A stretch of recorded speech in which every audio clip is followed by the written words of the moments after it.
Mainit na balita. I may not be a lawyer. I may not be an expert on legal context.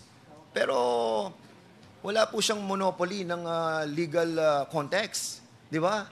Meron na pong mga Google ngayon. At nakakapagbasa na tayo sa Google. And at the same time, Gen Z na po ngayon. Kaya I think grow up, no? Ito, nakakatawa si Congressman Google. Si Idan Fernandez, sabi niya, baka merong naging pagkakamali yung PSA, meaning the Philippine Statistics Authority, o yung Office of the Civil Registrar. Pero ipauubaya na natin yan sa OSG. Mali! Tandaan mo, mali yung pagka-Google mo. Kaya hindi pwedeng yung sinasabi mong hindi na kailangan maging abogado para maintindihan ang batas, i-Google na lang. Mali yung Google mo. Pero etong mga ganitong etong mga ganitong impormasyon, mag-Google mo, pero yung batas, malabo. Malabong maintindihan mo yung batas, Dan, ha? Oo. Dan Fernandez nakatikim kay Attorney Topacio. Di nga pinalampas ng batikang abogado ang pahayag ni Fernandez patungkol sa di umano'y di na kailangan maging abogado dahil pwede na di umanong i-google ang batas. Ayon nga kay Attorney Topacio, hindi ganon kadaling sabihin ang mga bagay na iyon at ila'y insulto sa kanilang propesyon na talagang ginugulan ng mataas na panahon ang pag-aaral upang maintindihan lang ang batas. Hinamon niya nito ang kongresista na makipagkita sa isang neutral na lugar at talakayin ang mga pinagsasabi niyang ito, sabay tawag kay Fernandez na Congressman Google dahil nga palagi itong gumagamit ng Google lalo na sa mga pagdinig ng kamera. Dito naman po sa sinasabi ni Mr. Topacio, dahil meron po siyang comment na sinasabi, in his comment, Mr. Fernandez said that supposedly the right to remain silent is not applicable to legislative inquiries, but only the right against self-incrimination and other statements. Such legal opinion is laughable because Fernandez is not a lawyer. Also, I must remind Mr. Fernandez that the matter is now before the courts and any such public comments touching on the case may be violative of the sub judice. Well, very clearly, Mr. Chairman, dito po sa ruling ng Supreme Court, yung pong the right to remain silent cannot be invoked by her client. And for the education and information of Mr. Topacio, Mr. Chairman, I may not be a lawyer. I may not be an expert on legal context. Pero wala po siyang monopoly ng legal context. Di ba? Meron na pong mga Google ngayon. At nakakapagbasa na tayo sa Google. And at the same time, Gen Z na po ngayon. Kaya I think grow up, no?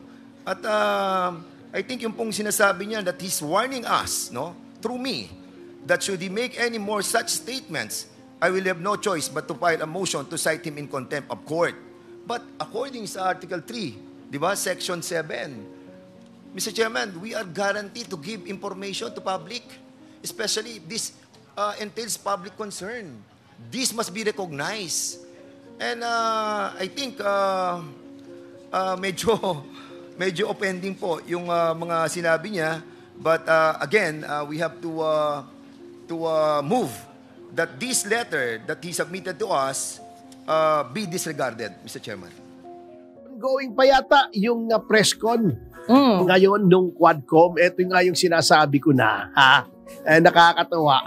After so many months, hearing, kuha ng witness, contempt ng contempt, doon sa mga Chinese daw, di umano na kumuha ng property, etc. Anong nangyari sa Quadcom? Anong ginawa ng Quadcom?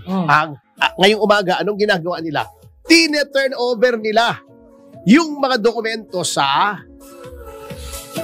Office of the Solicitor General. Bakit? Kasi wala silang magawa kahit anong makuha nilang impormasyon. Kasi nga, ang sinasabi, hindi naman investigative agency ang Kongreso, meaning the Senate and the House of Representatives. Hindi sila investigador, hindi sila korte, hindi sila NBI, hindi sila piskal. Sila ay legislator. Dapat kumuha lamang sila ng impormasyon to legislate. Okay? Kaya naman attorney yan. Parang Oo. hindi nila alam yung ano nila. Hindi nila alam talaga. Hindi alam nila yan, pero ginagamit ka. Katulad yan, no? Sasabihin nila, eto mga Chinese na ito ay nag-acquire ng property. Yan ay bawal. Oo nga, bawal yan. Kung talagang Chinese yan. Bakit? Kayo ba, Dan Fernandez, si Acop, si Paduano, kayo ba ay may poder na sabihin ang isang tao ay Chinese o hindi? Wala. So kaya, tinurn over nyo sa OSG. Di ba? Kasi hindi kayo korte. Kayo ba ay may kapangyarihan na mag-file ng reversion, kunin ulit yung mga properties kung sakasakaling ang mapatunayan na Chinese yon? Wala. OSG pa rin. Kaya nga tama yung sinasabi ni Senator Amy Marcos doon sa ginagawang probe doon sa EJK. Bring it to court. Sa korte. Kung may nakuha man kayong dokumento, fine. Wala namang problema, mga public official naman kayo, you are sworn to uphold the law. Kung meron man kayo nakuhang dokumento, i-turn over nyo sa proper agency. Yung inyong hearing, hindi para kumuha ng ebidensya laban sa kahit sinong tao. Pero attorney, it's wasting of time and money. Is mismo. Kasi, bakit nyo tinatanong kung ganito, ganon? Alamin nyo lang yung ultimate facts, not to prosecute, kundi para gumawa ng batas. Ito, nakakatawa si Congressman Google. Si Dan Fernandez, sabi niya, baka merong naging pagkakamali yung PSA, meaning the Philippine Statistics Authority, o yung Office of the Civil Registrar. Pero ipauubaya na natin yan sa OSG. Mali! Nasaan yung batas na dapat gawin mo para yung pagkakamaling niya na hindi maulit? Yun ang hinihintay natin. Ibig sabihin nun, yung credit kinuha niya muna and then sa kanya pinasa. Oo. Dapat yan, may mali dito yung PSA at yung local civil registrar. Ito ang panukala namin. Wala pala kayong panukala after all this time. Wala kayong panukala. Anong ginawa niyong panukala? Yung EJK na kengkoy. Para lang masabi, mema lang. Mema sabi lang. Ngayon, sinasabi mo, yung PSA, may pagkakamali. Nasaan ang batas mo para maamyendahan yung charter ng PSA o yung batas para sa local civil registrar na hindi mauulit yung pagkakamaling to. Pagkatapos, sasabihin dun sa OSG, ito, mga Chinese ito. Dapat yan, kunin nyo yung mga property. Okay. May forfeiture, etc. Pagkatapos, sasabihin ng OSG, sige po, pag-aaralan namin. Siyempre, kasi sabihin agad kay Secretary Bersamin, bigyan to ng yung protection asset. Hindi protection asset, baliktad bok ang tingin mo sa Google. Asset protection. Yan, nag-aabogado kasi yung protection asset daw. Parang cake coating yan Okay. Cake coating, di ba? Pero attorney pasensya ka na. At saka, mali yata ang Google niya. Hindi po yung executive secretary lamang ang nag-i-issue ng asset protection order. Nagpa-file po ng petition, Boss Dan. Nagpa-file ng petition ng AMLAC sa Court of Appeals. Yung korte po nag-i-issue ng asset protection order, Oo, tandaan mo yan. Mali yung pagka-Google mo. Hindi pwedeng yung sinasabi mo, hindi na kailangan maging abogado para maintindihan ang batas, i-Google na lang. Mali yung Google mo. Pero attorney, napakaswerte ko pala dahil daw sa inyo, naintindihan na nila ang batas. Can you imagine sa Barangay de la Paz, Antipolo City, lahat ng sinasabi mo, ini-screenshot nila. Ganun ba yun? At dahil sa paliwanag mo, kapag mga lupon to si Lupon ganda, Nora, no? Sabi niya, alam mo ma'am, si attorney Attorney Puerdi Topacio lang ang naiintindihan ko ang batas, sabi niya. Ay, di, lahat naman ng abogado, alam ang batas yan. Hindi po. Ibig sabihin, sa nanonood sa atin. Oo. Sa nanonood sa atin, dahil lupon po siya, yun ang ginagamit niya. Yung sinasabi mo po, ginagamit niya sa barangay mismo. Doon ako Salamat natuwa. naman at may naniniwala sa atin. Totoo po, kay Barangay Fernan, natuwa ako sa kanya dahil sa inyo daw. Sabi ko naman, uy, partner ko yun. Proud ako, diba? Proud ako. Right, salamat po. Hindi, Opo. yun lang ang sinasabi ko. Yan ang sinasabi ko. Wala naman kayong magagawa. Nasaan ang batas?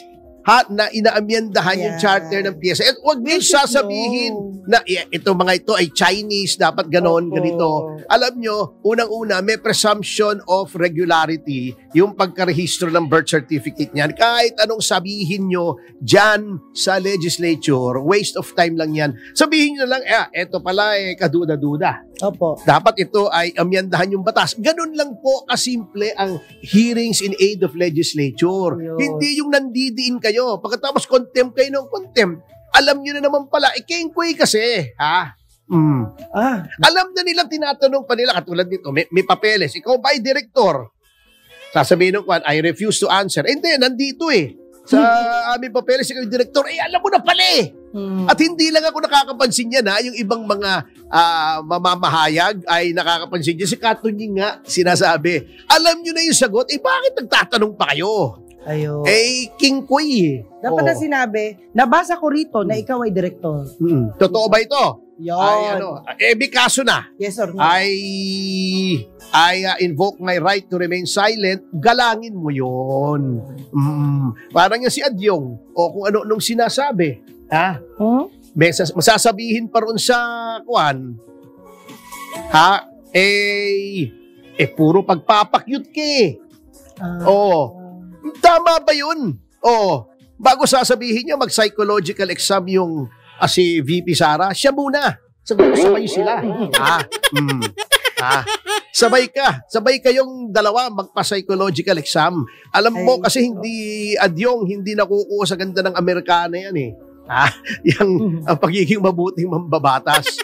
Tama ba yung sabihin mong puro pagpapakyut ka? Sa cute yung tao na magagawa mo, ikaw acute. Pero sir, pag pinagbintangan ka na ikaw ay ibang lahi, may kaso ba yun? Alin? Halimbawa, Oo.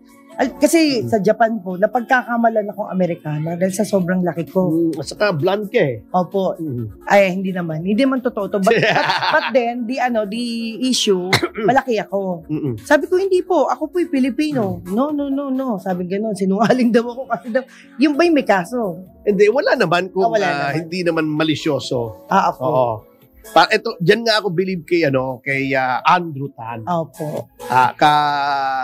Kasama ko ng isang araw, noong sinasabi, 'di ba, nabili niya yung fundador, fundador pala, tama. Siya nakabili nun. Siya nakabili. Okay. Matagal-tagal na rin na pupunta doon sa under the umbrella ng kanyang Emperador Holdings. Okay. Siya rin yung Emperador, siya rin yung fundador, siya rin yung Jura, Dalmor. May isa pa nakalimutan ko yung pangalan. Basta yung mga single malt na masasarap, mga high-end. Masulatan ko nga yan. And then, yung pinakamataas na building sa Madrid ay kanya. May, he's very proud kasi nung isang beses daw sinabi, I see that Fundador has been purchased by a Chinese. Kasi Andrew Tan. Kinorek niya agad, sabi niya, no, I'm Filipino. Kaya yung building niya sa Madrid, nilagay niya ng Philippine flag. Para just to declare na ako ay Pilipino. Although Tan by ethnicity ay Chinese ako ay Pilipino. Yung sinasabi nilang kay ganito, kay ganon, wala rin naman palang silbi. Ipapasa nyo rin pa sa OSG. Pinress conference nyo pa. In-underscore nyo pa yung kakengkuyan ninyo. Di ba? Dapat siya, tinurn over nyo na lang. Alam nyo na Okay, pagpalagay na nating may depekto doon sa registration process ng PSA at ng yung local civil registrar, kailangan bang magtawag ka ng katakot-takot na tao sasabihin, saan ka pinanganak? Saan ka nag-aral? Boyfriend mo si ganito? Anong connection mo sa ganyan? Anong connection ng boyfriend ni Cassandra Leong, si Wesley Go, na kapatid ni Alice Go, sa paggawa ng batas na ayusin para walang loophole yung registration, para ang supposedly hindi Pilipino ay palabasing Pilipino siya. May connection ba yun? Ayun, bawal gagawa ka ng batas, bawal makipag-boyfriend sa mayor. Sa kapatid ng mayor, na ang apelyido ay Chinese. May ganun ba? Wala. Kailangan mo ba yung impormasyon na yun, ha? So yun ang sinasabi ko, ka-uselessan yan ka-inutilan yan. Bago i-underscore nyo pa, lahat ng mga tao. Pambihira, grabe. Puro useless. Pero parang ngayon lang nangyari yan, sir. Nagkakagulo na yung batas natin. Magaling yan sa Baka Dan Fernandez ka nga, i-google mo. I-google natin. Dan Fernandez tayo. I-google mo. Etong mga ganitong impormasyon, mag-google mo, pero yung batas, malabo. Visayas. Malabong maintindihan mo yung batas, Dan, ha? Besides, Dan, ulitin ko, yung hamon ko sa'yo, magkita tayo, ha, sa neutral na lugar, at ulitin mo yung pinagsasabi mo. Wala ka pang tugon. Baka hindi mo marinig. Pakipasa naman kung may nakakarinig dito kay Dan Fernandez, ha? Pero, Tony, baka lalo namang sumikat yan. Lagi mo na lang siya binabanggit. Alin? Si Dan Fernandez. Sikat na naman siya, di ba? Kaya nga po, baka lalong sumikat. Sobrang sikat nga niyan, di ba? Artista dati yan. Meron nga akong isang napanood na sine, nakita ko yung puwet ni Dan Fernandez, Ay, hindi ko napanood. Hindi, walang biro! Grabe naman yan. Oh, Ay, di ba? Gwapo naman yan Oo naman. Yung puwet niya, gwapo.